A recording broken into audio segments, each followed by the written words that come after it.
Digital School Center. Bienvenido. Profesora Irene Sandoval Villarreal. Historia de México, siglo XX. Tópicos. Unidad 11. El gobierno de Madero. La usurpación. Unidad 12. El régimen preconstitucional. El clima revolucionario. Módulo 11. El gobierno de Madero. La usurpación. La caída de Díaz no significó la eliminación del porfirismo. ¿Por qué? En el gobierno de Francisco I. Madero, los porfiristas ocuparon los puestos del gobierno, es decir, se mantuvo el mismo gabinete porfirista. 2. Los requerimientos agrarios fueron los que encontraron mayor resistencia, una vez triunfante el movimiento. ¿Por qué? Porque Madero no cumplió con el reparto de tierras. 3. ¿Por qué Zapata se negaba a desarmar a sus tropas? Por el incumplimiento del artículo 3 del Plan de San Luis. 4. En 1911 Madero fue elegido presidente, pero en su gabinete no había elementos revolucionarios. ¿Cuál fue el grupo político que dominó el gobierno de Madero? Los porfiristas. 5. Escribe por lo menos 3 motivos por los cuales la política de Madero puede ser considerada como conservadora. 1. Por no actuar fuera de los marcos de la ley. 2. Por no tomar medidas a favor de los campesinos y en contra de los hacendados. 3. Por mantener en el gobierno a los porfiristas. 6. Escribe 3 puntos fundamentales del Plan de Ayala. 1.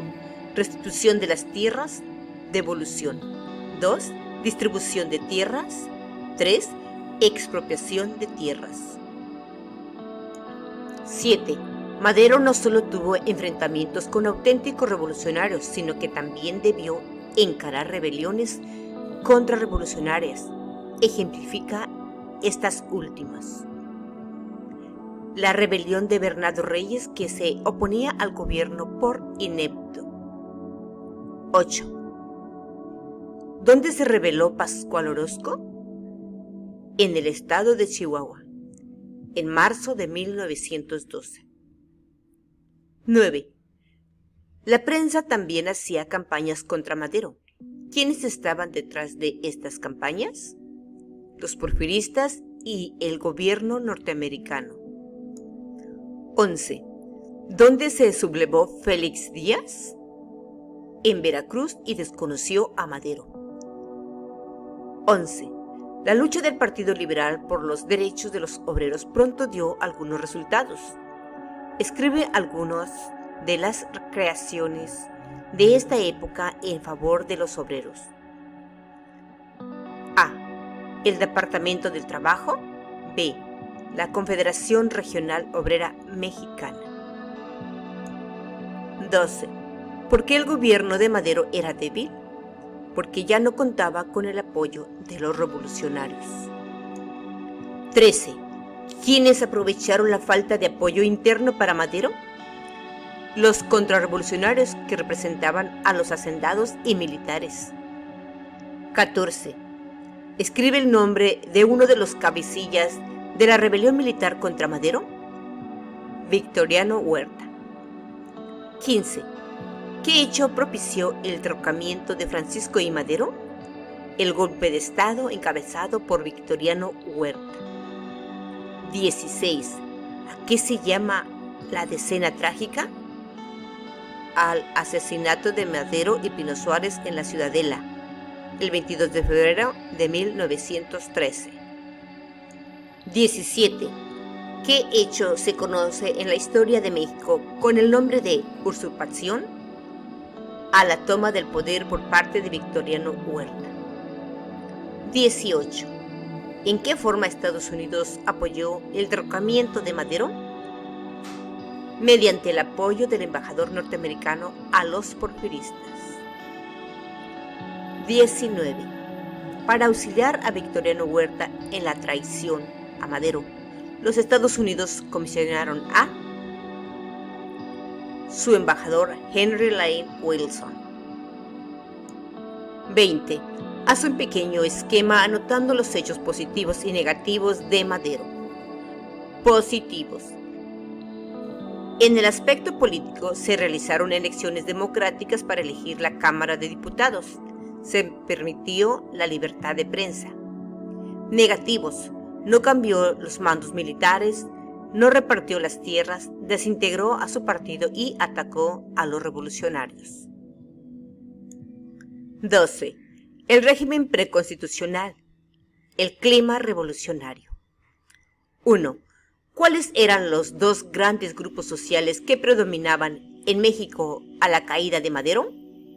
1. Los comerciantes, industriales, banqueros y militares. 2. Los campesinos y obreros. 2. ¿Qué sector del pueblo mexicano apoyaba a Huerta? Los latifundistas, el clero, los inversionistas extranjeros y algunos militares. 3. Cuando Huerta parecía haberse consolidado, fue desconocido por el gobernador de Coahuila. ¿Quién era? Venustiano Carranza.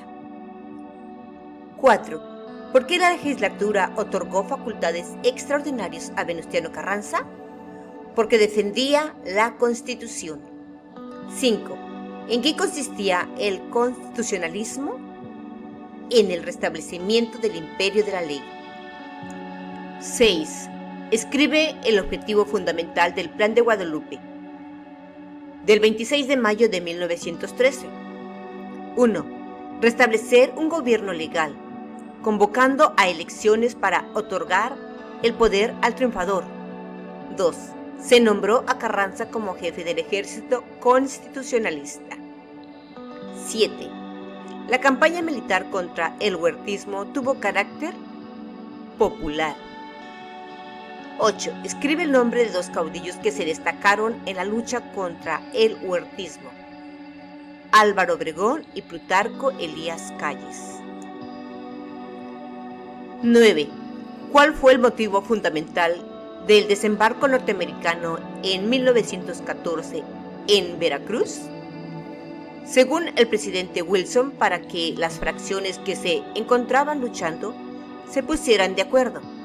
Según el libro de texto, los norteamericanos querían expandir su dominio económico en México. 10. ¿Qué actitud adoptó Huerta para con los defensores del constitucionalismo? Asesinarlos. Por ejemplo, la muerte de Belisario Domínguez. 12.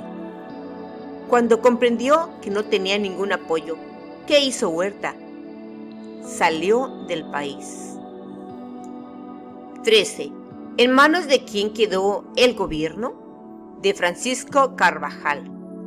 14. ¿Qué fue lo primero que exigieron las fuerzas constitucionalistas al entrar a la Ciudad de México? La renuncia de Carvajal. 15. Después del triunfo sobre Huerta, las fuerzas revolucionarias se dividieron en tres fracciones. ¿Cuáles eran? 1. Villistas. 2. Zapatistas. 3.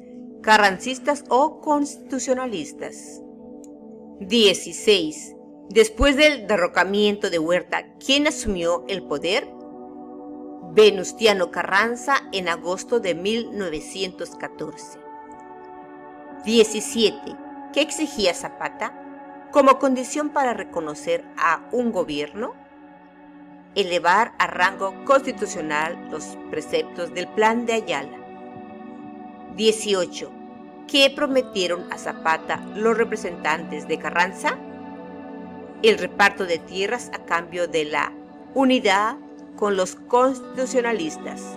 Este ofrecimiento lo hizo Luis Cabrera. 19. ¿Qué actitud tomó Zapata ante los representantes del carrancismo? Una actitud hostil. 20. Además de Zapata, ¿quién se oponía a Carranza? Francisco Villa. 21. ¿Qué peligro veía Carranza en Villa? su afán de ser el dirigente del movimiento revolucionario. 22. ¿Quién fue el emisario que trató de arreglar las relaciones entre Carranza y Villa? Álvaro Obregón. 23. ¿Qué cargos lanzaba Villa contra Carranza? El no haber respetado el plan de Guadalupe y Torreón, donde se comprometió a convocar a elecciones. 24. Ante el desconocimiento de dos grandes jefes revolucionarios, ¿qué decidió Carranza? Convocar a una convención revolucionaria en octubre de 1914. 25. ¿Quiénes concurrirían a la convención de Aguascalientes? Los generales de las diferentes fracciones. 26. ¿Por qué la convención de Aguascalientes era llamada tripartita? Porque en ella participaron carrancistas, villistas y zapatistas, estos últimos como observadores. 27. Carranza envió a Aguascalientes su renuncia condicional. ¿Cuáles eran las condiciones para hacer efectiva su renuncia? Que Villa renunciara al cargo de jefe de la División del Norte. 28. Una de las disposiciones de la Convención de Aguascalientes fue el nombramiento de Eulalio Gutiérrez como presidente interino de la República. 29. Carranza desconoció los acuerdos de Aguascalientes, donde estableció su gobierno en la ciudad de Veracruz en noviembre de 1914. 30. Cuando los carrancistas salieron de la Ciudad de México, ¿quiénes entraron? Los villistas y zapatistas establecieron el Pacto de Xochimilco. 31. Se estableció un gobierno convencionalista que duró poco tiempo. ¿Quién entró entonces a la Ciudad de México? Pablo González. 32. ¿Cuál fue, en última instancia, el factor determinante de la retirada de las tropas norteamericanas de Veracruz? El triunfo de Carranza sobre Huerta. 33. Para poder consolidar su posición, las tropas constitucionalistas debieron vencer a Francisco Villa. 34. Villa fue completamente derrotado en Ciudad Juárez. 35. ¿Dónde fijó su sede el gobierno de Carranza después de que se consolidó como gobierno de facto? En Veracruz. Es reconocido por Estados Unidos el 19 de octubre de 1915. 36. ¿Por qué se indignó Villa con el presidente Wilson? Por haber reconocido el gobierno de Carranza. 37. ¿Qué hizo Villa para tratar de crear conflictos con Estados Unidos? Invadió Columbus en marzo de 1916. 38. ¿Cómo reaccionaron los Estados Unidos? Penetraron a territorio mexicano persiguiendo a Villa. 39. ¿En qué términos protestó Carranza ante los norteamericanos? Hizo reclamaciones airadas por falta de respeto a la soberanía nacional. 40. ¿Cuál era el programa básico de lucha de Emiliano Zapata? El Plan de Ayala. 41. ¿A qué procedimiento recurrieron las fuerzas del gobierno para acabar con Zapata?